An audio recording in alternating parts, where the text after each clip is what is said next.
In 2025, I'm asked pretty often about, are we entering recession? Are we in recession? As recession started, so I saw that there's a weak labor jobs report coming out of BLS, and remember that take the L out of that, and it's just a different two-letter function. Been a lot of hoopla about got to cut interest rates or we're going to be in trouble.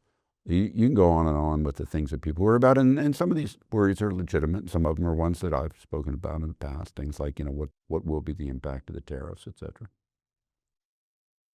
And thinking about all that stuff is perfectly valid. Of course, the reality in economics and in capital markets is that the leverage really is in thinking about what other people don't think about that's important. And I'm going to give you one simple little indicator. I mean, people say, are we in recession? Well, I know a way to tell if you might be in recession or you're not. And it's basically 100% flawless. There's no real exceptions to it in over 100 years. It's near perfect. It's as perfect as you can get. You may love your spouse more than I love my spouse, but I guarantee you it's more perfect than your spouse is. Now, here's the way it works. I'm more perfect than you or I are. Just to be clear relative to you versus, let's say, your spouse. Paul Samuelson was a legendary economist and said when I was a teenager, a long time ago, almost 60 years ago, that the stock market has forecast, he said something like, 7 out of the last 5 recessions, something like that. And that's true.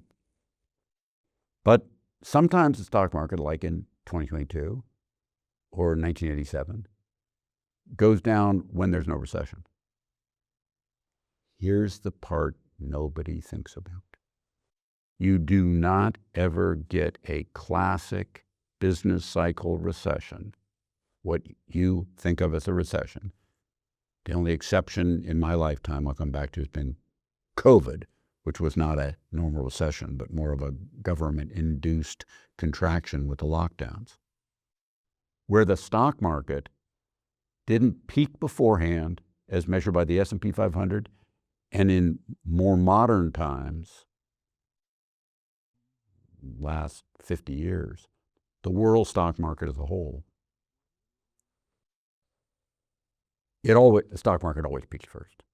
If the stock market has not peaked, if it's hit a high just recently, as I'm speaking, as this video is being recorded, stock market hit a new all-time high today in the US and in the world. It is falling for months before you ever enter a recession.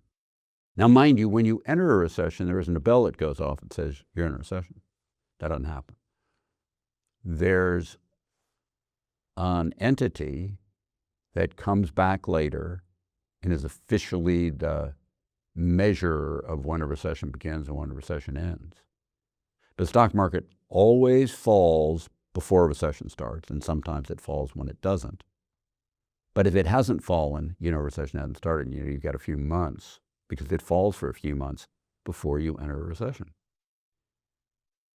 You really only have to start worrying about, are we in a recession, when you're seeing the stock market fall for a few months. Now, mind you, just so, in the same way, exactly, in reverse, and also with perfection, the stock market always bottoms in a bear market bottom before a recession is over. So it actually tells you when to start looking for better economic times ahead, although those better economic times ahead are, again, going to be 3, 6, 9 months before you get to those better times. But the stock market, once it starts rising off the bottom of a bear market, is telling you, better times ahead, better times ahead, better times ahead. Yes, sometimes the stock market falls when you don't get a recession. But you don't get a recession unless the stock market falls for a few months. So what does that say to you as you look at this video? You don't got to worry about a recession in the U.S. or global economy Maybe some individual countries overseas screw themselves up. There's always little countries screwing themselves up. But for the U.S. or the world as a whole, you're not in a recession until you've seen the market fall for about 3 months or more. You can worry about it then. When we get to that point, I'll be back talking about recessions again. And thank you very much for listening to me.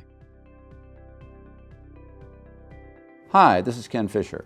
Subscribe to the Fisher Investment YouTube channel if you like what you've seen. Click the bell to be notified as soon as we publish new videos.